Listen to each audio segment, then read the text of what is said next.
Hello, minions. I wasn't planning on doing this like this, but I have to share this. I built this, I'm building this automatic reed farm, sugarcane farm, and I'll show you more about it. But I've been doing this with my iron farm too, but I'm doing paper trades with my villagers, so I AFK'd from this today. And that's interesting. Why does the server tell me what time it is? I AFK'd here to collect some reeds, and I collect this many reeds. Basically, I left this on while I went to work today. And I was like, okay, no big deal. Hopefully my computer doesn't completely die from this. And then I came over here to where my villager breeding cell is. And I forgot that chunk stays loaded when I'm doing my reed farming. And so my villager breeder, I left it on while I was AFK'd for like 6 hours. And the villagers, oh my goodness, the villager breeding cell is just out of control. Oh my god. Ugh. This is bad news, bears. Oh my god. Stop it. Stop it. This is the danger of the literally infinite breeding cell. If there's ever any proof that this is in fact an infinite breeding cell, there it is. Alright, I have... Oh, let me go in the bank. I wanted to give you guys a tour, but oh my god. I've got to deal with this situation here. First, let me get into my bank vault and store all these reeds. Holy crap. I can't believe this. I believe I've got a lava bucket here. Holy crap. This is a little nutty. Oh my god. Okay.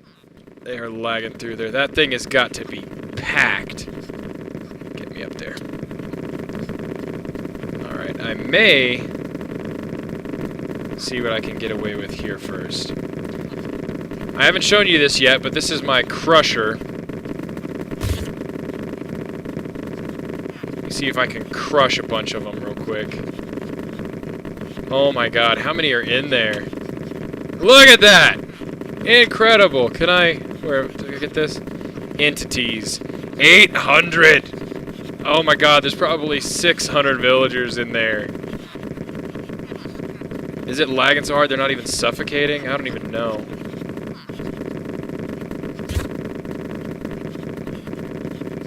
They should be suffocating from that. I don't know if it's just the audio that's cutting out, or if they're not dying.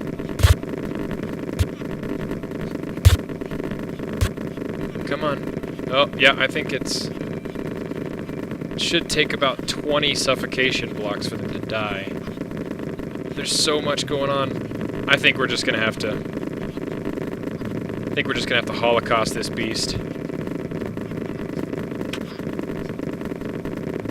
Oh, can I even... I don't even know if I... Oh, this is wood! I put the wood back. This whole thing will burn. I can't even do that. I'm glad I didn't try that.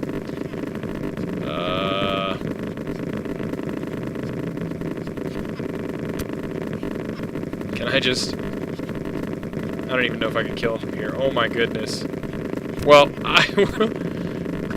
I will try and sort this out, and then I will get back to you. Oh my god. Okay, my computer blue screened on me. I created this little murder pit, which... These guys get out of the way. Hey, excuse me, asshole. It's just a block of lava because I didn't want to burn this house down. I can push the button to open the door, and because there's so many, they get forced out in here. Hit the lava pit, burn to death. So this should hopefully start whittling down my problem. Let me do this a few more times and I'll get back with you. Okay, so the murder pit appears to be working. Yeah, I was trying to come up with a solution for what to do, and lava seems like still the most efficient thing to whittle these numbers down, but I, again, didn't want to burn this building down, so I built just a 1 block deep lava pit here, covered it with stone by the door, so that all I have to do is hit the door, and they're so bunched up that it just forces them out the door, and they push each other into the lava pit. So this has allowed me to get those numbers down relatively quickly. So, yeah. So many villagers. It blue screened my PC. It's Windows 7. Windows 7 is not supposed to have blue screens, but it does. Yeah, I'm looking at my video card numbers right now. It's at 67C, which isn't horrible for how much it's doing, but, you know. It's funny to see him just lag through the wall. Okay, I'll keep processing these guys and I'll be back. Alright, because the lag is a little bit down, my crusher is starting to work as well. So I can just let them force each other into the corner and crush them. Also, actually, we'll just cut this out for now. Keep forcing them into the lava here. They're not forcing each other out quite as quickly now because they've been reduced a bit. They do appear to be pushing each other into this. Crushing them and killing them. Okay, I'm gonna keep cleaning up. I'll be back again. It's a house party in here.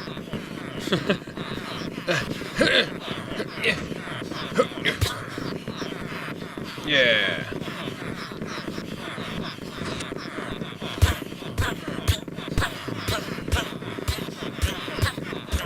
Now I'm wondering if I should probably just start. I think I am just gonna start waylaying on them. Ooh, I'm sorry that I'm making you all mad. I'm sorry. Murder sauce. Hopefully this village doesn't have a memory because it's not a proper village. Otherwise these guys are gonna hate me.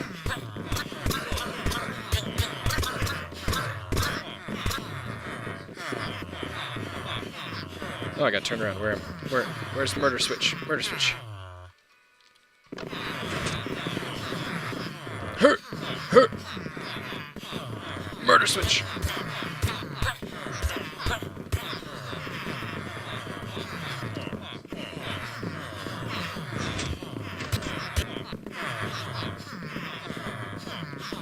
You know, I think we may just have a...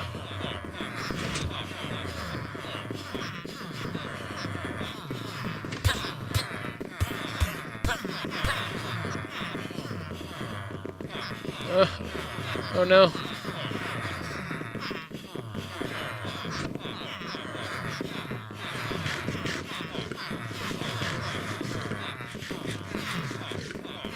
Okay. Oh. Jesus, how many of these guys are left? Alright, I'll be back again. Woo! Well, we got that under control. And one positive side effect is that when I got it narrowed down enough, I was able to kill the non-librarian ones. And so now I've got a pretty hefty source of librarians to choose from now, which is nice, because they're what I need for my paper trades. So let's snatch one of them. Send him out to our processor here.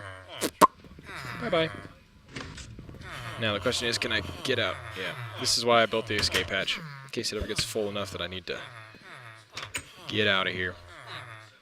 I guess I'll go ahead and finish this off by kind of showing you the things I wanted to. I wasn't expecting it to kick off immediately as an emergency like that, but yeah, I put in a hidden switch for my bank vault. I don't know if you guys, I don't think you guys have seen it since I've furnished it either. So put in some chairs and some tables and some paintings and some teller stands. When I get some good permanent keeper villagers, I'll probably park them in place at these teller stands. And this all uses hidden lighting with the carpet. This is just a iron pressure plate, kind of set up as a desk. And yeah, so behind the counter here, I've got this door. So this is our villager area. What trade have you? Oh, he's got a paper trade right off the bat. So so he may be a good candidate for killing quickly. So I've been going through a bunch of papers. So let's process the stuff we got at the auto trader. Actually, I don't need to do this right now. So we'll put this away, but you guys can kind of see how this is set up here. Let me put...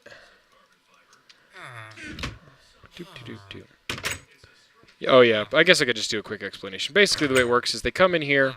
I've broken this temporarily for now because they kept sneaking away and I didn't want them to. I'm going to use that to populate the village when I build it. But now if I hit this button, he'll come out here and I'll push him into one of these areas so I can hold him in place. And I saved this guy because I wanted to get some pickaxes. But this is where I can store villagers temporarily, and then I can just push them back over here if I want to crush them to death. So that's that. Let me put my lava bucket back in there. I don't think I don't need this zombie flesh. But anyway, so yeah, that's the bank right now. I got a little hitching post out here. I went to Boom's place. Boom is starting a new place. So I went out and visited that yesterday. And on my way out there, found 2 white horses. So now I've got the 2 black horses from when I went to visit Argrate's place. And then the 2 white horses now from visiting Boom's place. So I'm still going to go out and adventure for my own horses and hopefully find some donkeys and stuff. But, you know, carted those home. I also brought over that last mushroom. I brought them all over with leads and I just pinned them in here. Because their leads kept kind of randomly breaking. But I don't know if that's a bug or just a server lag or what, when it just kind of randomly breaks the leads off the fence posts when you load or unload a chunk. But anyway, let me show you the auto paper farm, which is actually, now that I look at it, it's almost complete. I wanted to build it. I cut out the side of this hill in this jungle to build it basically up against the side, as you can see here. And it's almost reached the top, so I may put one more layer on it. Yeah, I'll probably put one more layer on it and then maybe dress it up a little bit. But one thing I am going to do when I'm done, basically I'll put that last layer on. And then I'm going to drape it with vines, so they will end up running all the way to the ground, and this entire thing will be kind of vine camouflaged. But this is a fully automatic, basically a paper farm, a sugarcane farm. And here's kind of the basics. It's not as precise as my mob one as far as resources, but it uses per level approximately 3 redstone blocks, 2 for those rails, and then 1 for the bud switch, 7 powered rails, 9 regular rails, 1 hopper minecart, 4 hoppers, 16 sticky pistons, 1 regular piston, and 2 repeaters. And actually I think the hoppers is a little inaccurate because it's... I've started doing the alternating hoppers and chests. Oh, actually, I put that ladder there when there was still a chest here. I need to put an extra ladder there. Boop, boop, boop, boop. But yeah, I put this AFK chamber here, which is what I was doing to get some of that paper, and I forgot that the mob spawner is still in a loaded chunk. And so, anywho, at the bottom here, I've got this bottom layer of hoppers that catches, basically when this breaks off, the top level is probably going to be the best place to illustrate it because it should still be relatively open. Oh goodness, it just reaches. So here's how it works. I got this row of sugarcane here, and underneath here there is 2 buckets of water, so this is 15 sugarcane in a row. And so it's 1 bucket of water at each end, and they meet in the middle. I did 15 because with this repeater, that was the maximum distance that the redstone signal would go. So I did that, and then I'm catching it and boosting it out here, and I'll show you why here in a second. But basically this grows, and this is a bud switch.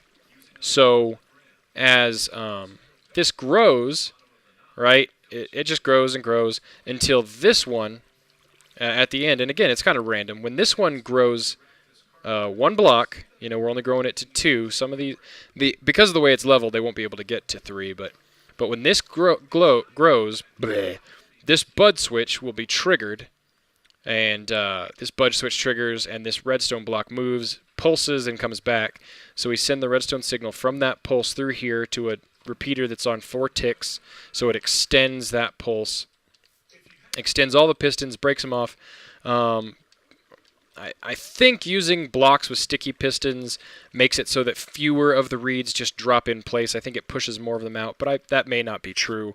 So if you wanted to save, if you don't have a slime farm like I do, you may want to use regular pistons and scoot this whole thing in one. But it breaks them off, and some of them fall on here, and the rest are pushed off the edge. The ones that are pushed off the edge fall down into those hoppers, and for the other ones, I'm trying to think the best way to show this. Right here.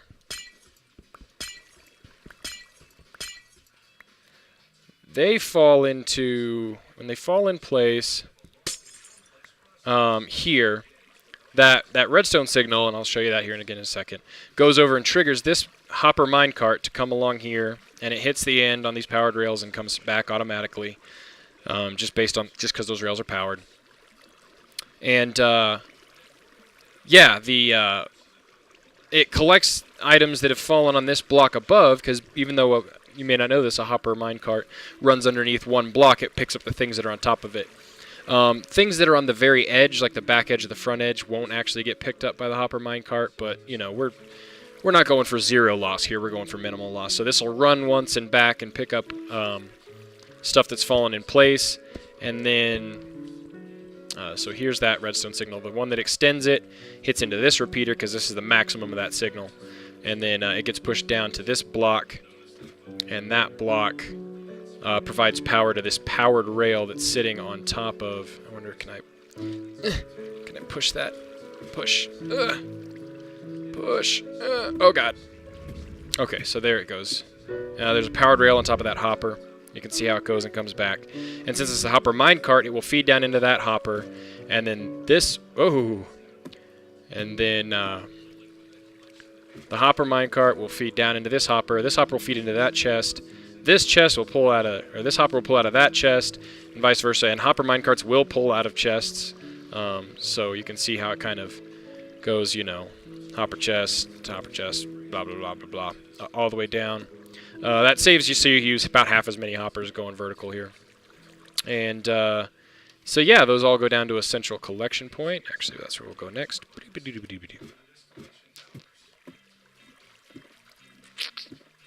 Yeah, and the ones that fall in, and then the stream of them that come straight down, all feed into here, into that chest, and this is where I'll collect them from. So the AFK chamber is good for doing that. As you can see, I AFK'd for a while. So I've been, like I said, I've been doing that for my iron farm as well. But yeah, so this is fully automatic. That one should be growing soon. Maybe I'll leave this here for a second to see if it runs, and then maybe run a time lapse. Maybe we'll get lucky and one will run real quick. Come on. Come on. Here, we'll time lapse this. I'll make sure that a couple of them run.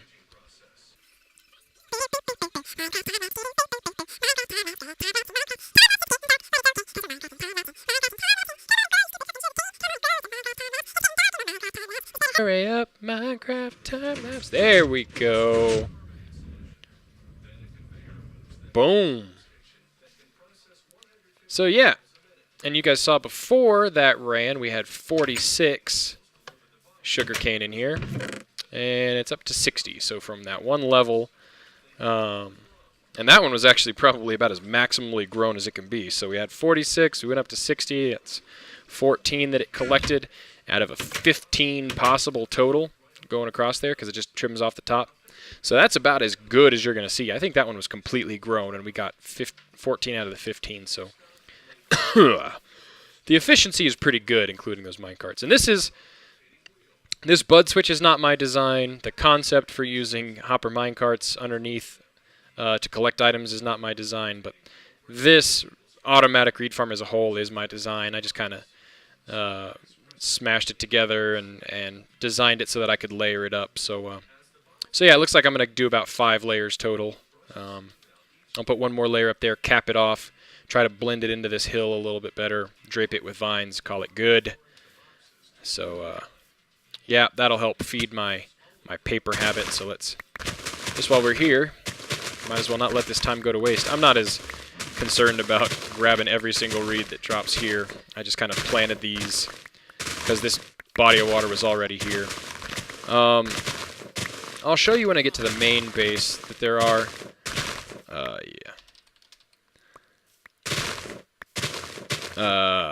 there are more efficient ways of just doing manual reed farming. We'll make this quick so we can, let me stow these reeds and then we'll go sleep with Boom. Yeah, I've been in a kick lately where I've been a lot more legit. You know, previously I would have just been like, okay, times that day, but again, it kind of comes back to keeping the novelty in the game. Hope you guys may be listening to how it's made. My wife is watching on the TV. Hopefully it's not too loud. Sarah, can you maybe turn it down just a smidge? So let's get in here, take a nappy nap.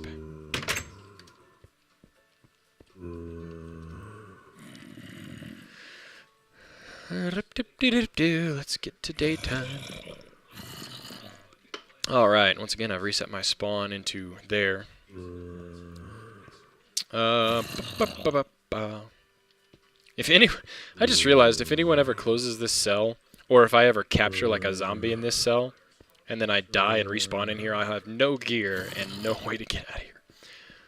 Anyway, it wouldn't be too hard. I just have to break one block, but it would take forever with my fists. So let's take one of the horses and go show you what I've been doing at my base.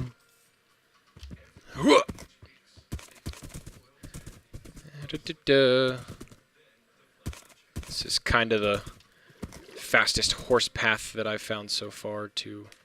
I thought there was a water cap, mob cap of 5 for water mobs. Guess not.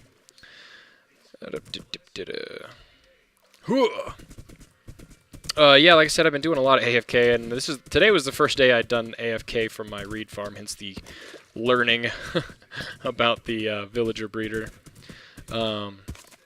But I have been doing a lot of AFKing, as people who've been on and off the server recently have seen me just AFK for hours and hours at the iron farm. So I have been collecting a lot of iron from that. I get about, if I AFK for about 6 hours or 8, for about 8 hours, I would say I probably get 6 stacks of iron in 8 hours, which is not extremely great output, but when I'm at work or asleep, you know, I'm just getting free iron just for staying logged in, so no bigs. Oh yeah, the first thing I want to show you, my door. Everybody knows, of course, my door and how it works. If not, you can find my old videos for how it works. But again, it's just a T flip-flop. Although you can tell now, instead of a piston, I've switched it to the to that dispenser T flip-flop that I guess I didn't really show you the design. I'll show you the design of the T flip-flop here. Oh, actually, that was a bud switch. So anyway, new T flip-flop design that uses dispensers. So it's a little faster on closing than it used to be. But the reason I updated that, just because while I was in there, is because I added this.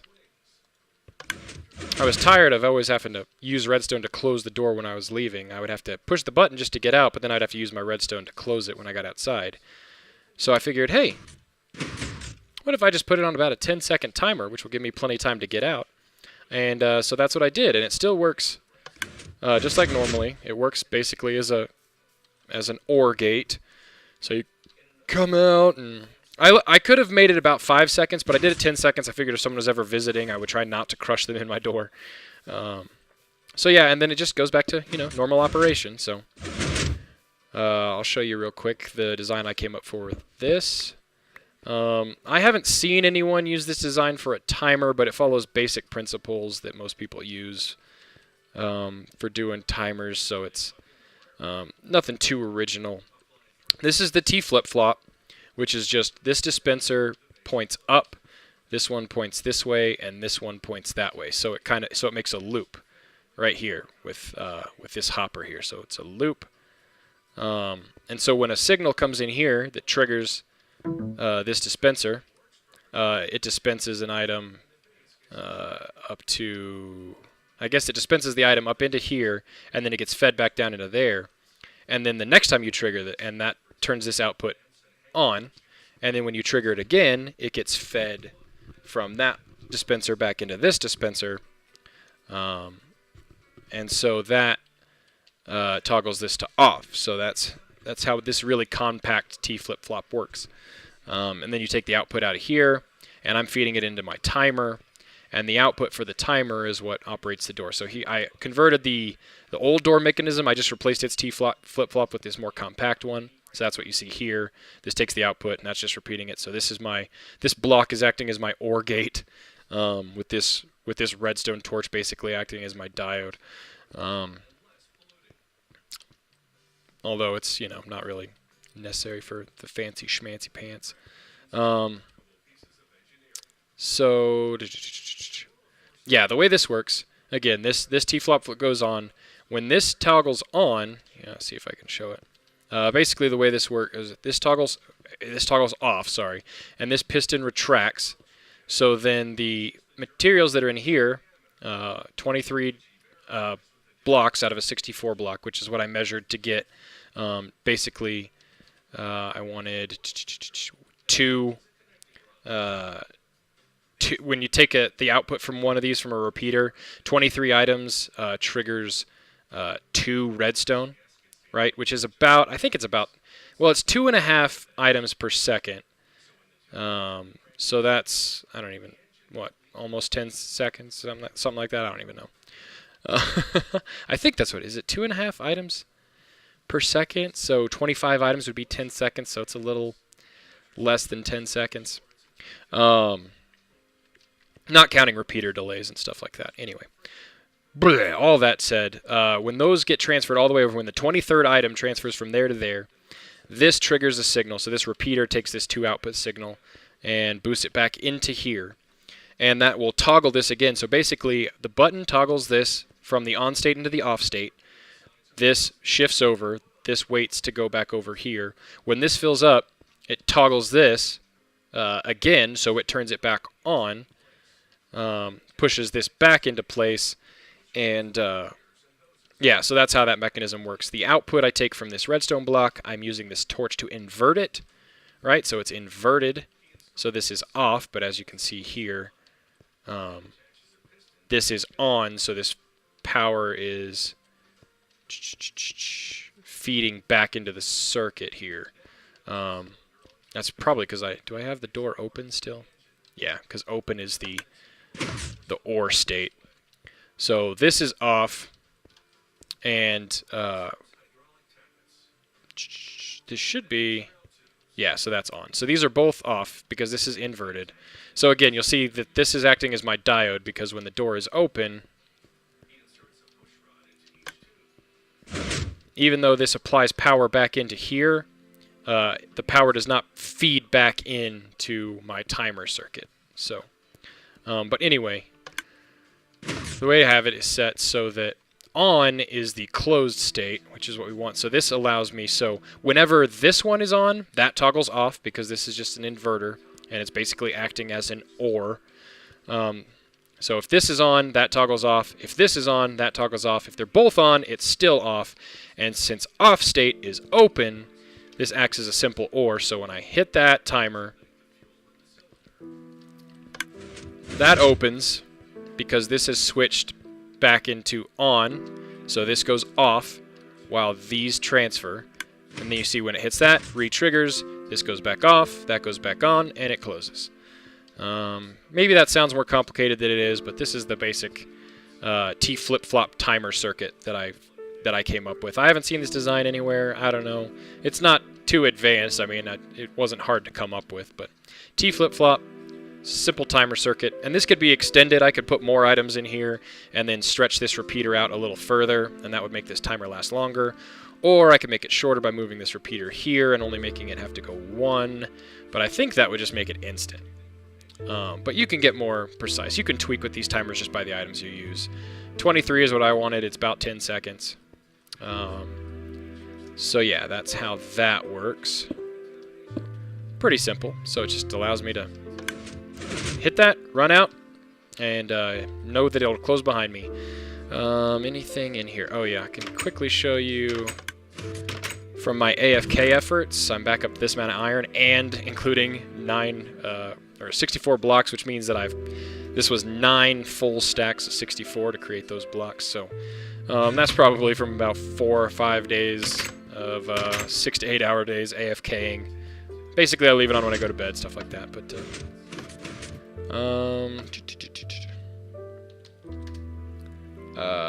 nothing in there. This is kind of where I came up with the idea. I started to prototype making this reed farm automated. You guys haven't even seen this. I updated this to be more efficient growing pattern. This is the most efficient. I think it's an 80% most efficient pattern for growing reeds. You use lily pads so you can walk across it and collect it real simply. It's more efficient than my old design I had with the sandstone, just kind of in an S pattern. So I had both sides set to this until I decided to put in this automatic, fully automatic collector here because I was. So first I'll kind of just real quickly show you this. A knight's chess move is how you make the fully automatic, or how you make this 80% efficiency. So from one water source you go up to 1, 2, 3, or up to. I thought it was up to over 1. Oh no, it is. I went to the wrong one. So start here. It's up to over 1. Up to over 1. So basically it's a knight's chess move to make the efficiency for these reed farms. So that's how that's set up. And this one is again what I used as my inspiration to build the stackable one. I basically said, what can I fit in this amount of space? 2 lines around a central collection point, so when they break off, the ones that fall in the stream are collected here. And that made me think, oh, well, all these ones that are falling on here are wasted, so I put in these 2 automatic mine carts. And so whenever that reed grows, it triggers the whole system, both sides collect. And this will actually, because it's just that one and it's twice as much here, there's a little space here since they're not tiled, so these can actually grow to 3 tall before they're collected. And again, I didn't use blocks to push here for compactness, so these are just non-sticky pistons. And I noticed more of them seem to be falling on there. But it's the same concept. The tracks go there and then automatically come back. They feed into hoppers below them and there, and then they all just collect in here. But the reason I wanted this is because I needed the paper for the trades, and I was spending a lot of time AFKing here at my iron farm. I built an AFK cell up here, which Pork Chop visited me at. Wheezy's love chamber. Tissues not included. No girls allowed. I have this set with an iron door just because I didn't know if zombies would get in or whatever, so just more secure. And I keep an ender chest here. I need to pick up a new one so that when I'm AFKing I can drop all my gear in it, and if I do somehow get killed or something happens, then I don't lose all my stuff. But now that I've told you guys that I spend a lot of time AFKing, I'm sure I'll get trolled even worse on the server. This is, again, what Pork Chop did. I liked it, so I left it. But yeah, don't come and kill me, guys, or I will fucking murder you. So this is where I've been AFKing, and while you're here, of course, the chunk is still loaded, so it collects the reed farm as well. And actually, I probably have a lot of mushrooms growing in here because I've been AFK'd so much. Go ahead and run those for collection real quick. Although it's not real quick. These mushrooms, this is the slowest farm to collect stuff ever. Just the water streams take... It's actually faster usually for me to just say, okay, hit these, let the water streams break, and then I'll just run and get the mushrooms because the water carries them so slowly. And I can't put ice in because the mushrooms can't grow on ice blocks. But not bad, not bad. Again, this is another candidate for places I could just put automatic collection in with hoppers, but que sera. Anything else recent to show? I have started work on the squid farm. I had already started work. I did a little more work on the squid farm. Basically, I dug out this is how big it's going to be at the collection. I had already done that. So what I did was I built a little stairwell up to the maximum level. I think squids can spawn up to level 63. Yeah, so it's up a few blocks, but yeah, that's basically whole thing is gonna be basically a water pool. I think I left a couple blocks at the top as well so that I can have access to it. But I'm digging this down, which is a nice, fun process. But digging this whole thing down, basically like I did for my mob spawner, that big old hole. But it's excuse me, it's gonna be all full of water for my squid farm. So that's a plan with that. It's not gonna be real high efficiency, but as long as it yields any ink sacs over time, it'll be good enough because I'll have a semi-automatic resource for them. Actually, that one will be fully automatic because they'll drop straight down into dispensers. But I think that's pretty much all I've done. It's been a lot of effort, but the gist of it is that's essentially what's happened. Did I do anything down in my mine? No, I didn't. I automated that farm. I think that's it. I think we're going to call that good. I have a good amount of stuff here. Well, not a lot there, I guess, from the trading I have done. So actually, let's take the horse back. I just realized it's the middle of the night. Did he ask? He didn't ask. He must be inside to sleep again.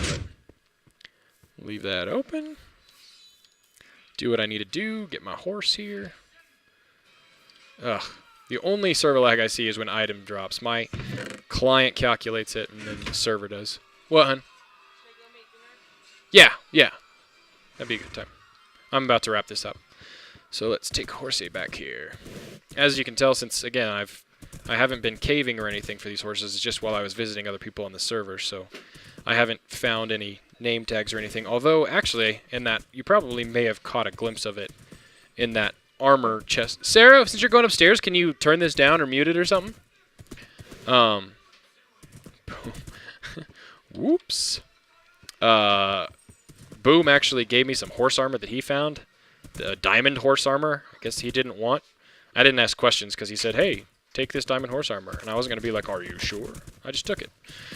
Because he said, hey, thank you, honey. Why are you... Stop it. Stop it kissing me. What do you... Stop it. I'm trying to finish my video here. You're all smooching on me. Silly wives. Oh, no. Oh, no. Oh, don't go too deep. Okay. Yeah, horses can go through 2 deep water, which is nice. I thought it was only 1 deep, but nope, 2 deep. So let's put him back. Oh, came down off the edge. Get in there. Can jump him right into there. That sounds like a baby zombie, doesn't it? I'd capture one of those, but I think the way that I have this set up, he would be able to hop out the window. I'm not sure I could capture a baby. I thought I heard a baby. That sounded like a baby zombie, didn't it? Did he... Oh, you know what? He may have been able to pathfind through that block. Is he already in here? Maybe I'm just crazy. Am I going crazy? I thought I heard a baby zombie.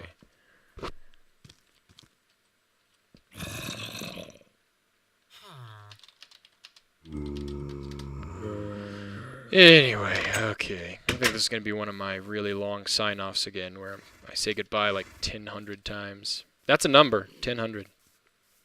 It actually is a number, but it's a really stupid way of saying it. So, yeah, I guess the last thing I was going to show. Some of the trades I've already done. So basically the idea, for those of you who don't know, I think I've talked about it before, you keep trading with... librarians until you find the perfect librarian, and the perfect librarian has paper trade not as his first trade but as his very last trade. which allows you to infinitely trade paper with them. And using reed farms, you can pretty easily get enough paper to trade as much as you want, which gives you a supply of basically unlimited emeralds, and then you can use those emeralds to buy gear, and especially diamond gear, from villagers. And so you can use those. So instead of using diamonds to repair my picks, so for instance, actually, do I have... I probably don't have enough, and I don't have an anvil here anyway. But basically, I can take some of these diamonds, right? And I can say, I don't want to unlock that trade. Well, you'll take my word for it. So I can take the emeralds, buy gear from him, because I want to buy a few picks from him, so I don't want to just use all my emeralds right now. Buy some picks from him, and then I can use them to repair my pick. It'll keep all the enchantments and everything. So then I can use my diamonds for other things, decoration or whatever. So all my gear and armor and stuff I can keep with emeralds, so paper essentially becomes diamond gear. So with some of the trades I've already done, I've got a little bit of stuff already been traded. Hold on just a second.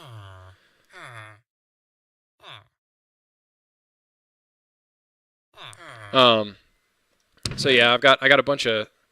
I already took a lot of them back to base. I got a bunch of flame one, thorns. I got blast protection. I took some of them already back to my base. I got a bunch of silk touch and efficiency, or no, unbreaking 3. Unbreaking 3.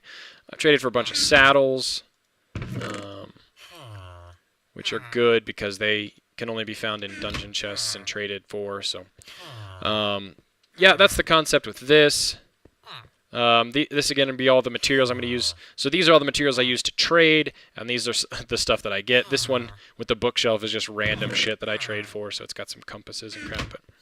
But that's slow going. That'll speed up hopefully as I find more villagers. But again, when I turn on the breeding cell, not only am I waiting, because early on all I really care about is librarians.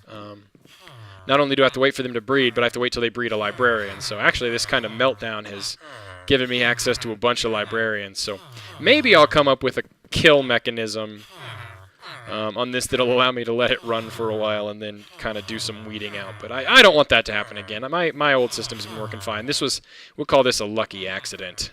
Because, yeah, that went a little fucking ballistic. So it's shut off right now. I probably ought to put in a mechanism that'll tell me whether or not the breeding cell is on or off. Just so I can tell at a glance, but it's off right now. So we are going to call this an episode, and yeah, I hope you guys were able to keep up. This may end up being one of the longer episodes I've done because of the initial emergency. I wasn't planning on doing this episode right now, but because I wanted to clear up that emergency and I wanted to show you guys. So, anywho, I'm going to probably go ahead and just AFK for a while. And, yeah, guys, message me for ideas and stuff. I mean, comments have really been falling off on my videos, and whenever I say that, I don't say it to complain, but I don't know what to make if you guys don't tell me, so I just make whatever the fuck I want. But, anyway, actually, I don't want to accidentally touch something in here. Goodbye, minions. Goodbye. I modeled this after the police station from SimCity 2000.